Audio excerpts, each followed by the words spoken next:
बिस्मिल्लाहिर्रहमानिर्रहीम। Mohammad Asif Ali, head of research and development agro fertilizers limited. आज की इस वीडियो में हम चावल की काश्त, फ़ी एकड़ औसत पैदावार बढ़ाने के लिए खादों के इस्तेमाल के बारे में बातचीत करेंगे।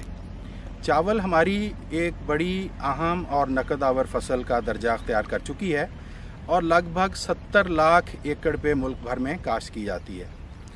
हमारे जो तरक्की पसंद काश्तकार हैं वो तो अच्छी पैदावार हासिल कर रहे हैं, लेकिन अभी भी बहुत से काश्तकार ऐसे हैं जो कि रवायती तरीक़ेकार के मुताबिक काश्त करते हैं। फ़ी एकड़ पौधों की तादाद पूरी नहीं होती, खादों का गैर मुतवाज़न इस्तेमाल करते हैं और नतीजतन पैदावार में कमी रह जाती है। तो आज हम कुछ बातचीत करेंगे कि चावल की फ़ी एकड़ पैदावार बढ़ाने के लिए अहम अमूर क्या हैं।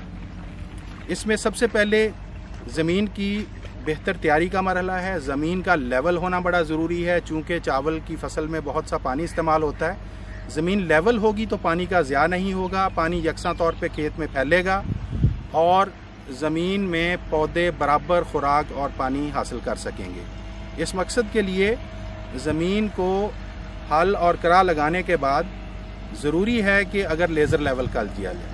लेज़र लेवल का फ़ायदा ये होगा कि ज़मीन यकसा हमवार होगी और पानी का ज़्यादा नहीं होगा, बल्कि पानी की बचत होगी और पैदावार में भी यकीनी इजाफा मिलेगा। दूसरा अहम मरहला होता है नर्सरी की तैयारी, और पिछली वीडियो में हम नर्सरी की तैयारी के बारे में बातचीत कर चुके हैं। और उसके बाद है नर्सरी की मुंतकिली का मरहला।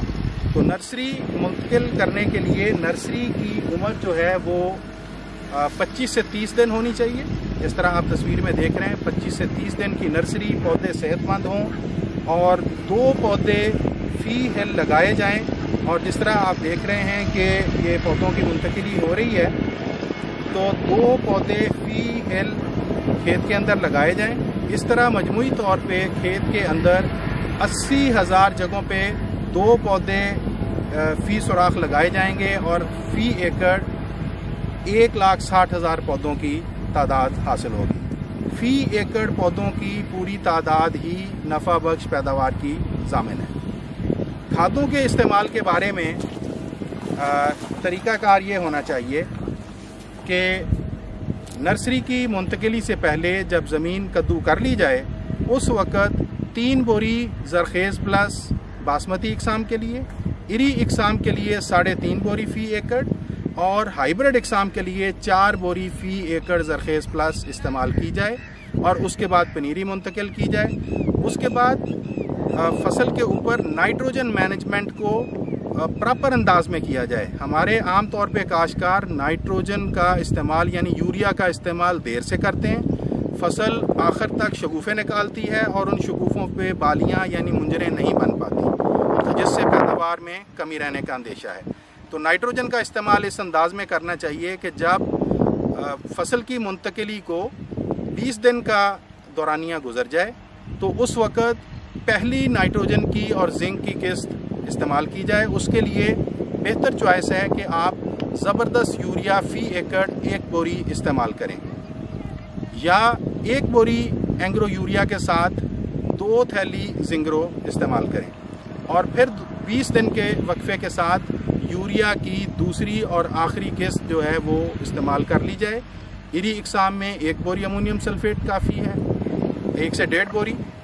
बासमती इकसाम में 1.25 बोरी से 1 बोरी अमोनियम सल्फेट, जबकि हाइब्रिड इकसाम के लिए 2 बोरी अमोनियम सल्फेट इस्तेमाल की जाए।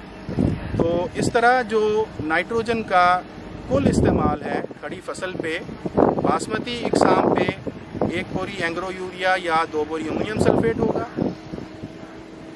हमारी इरी इकसाम पे 1.5 से 2.25 बोरी एंग्रो यूरिया और हाइब्रिड इकसाम पे 2 से 2.5 बोरी एंग्रो यूरिया इस्तेमाल होगी। जब फसल गोब की हालत में हो, उस वक़्त 2 थैली बोरान की कमी पूरी करने के लिए डाल दी जाए।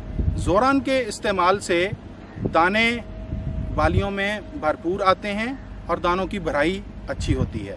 तो 1 किलोग्राम यानी 2 थैली जोरान पानी के साथ गोब की हालत में फ्लड करने से बोरान की कमी दूर की जा सकती है। Thank you very much.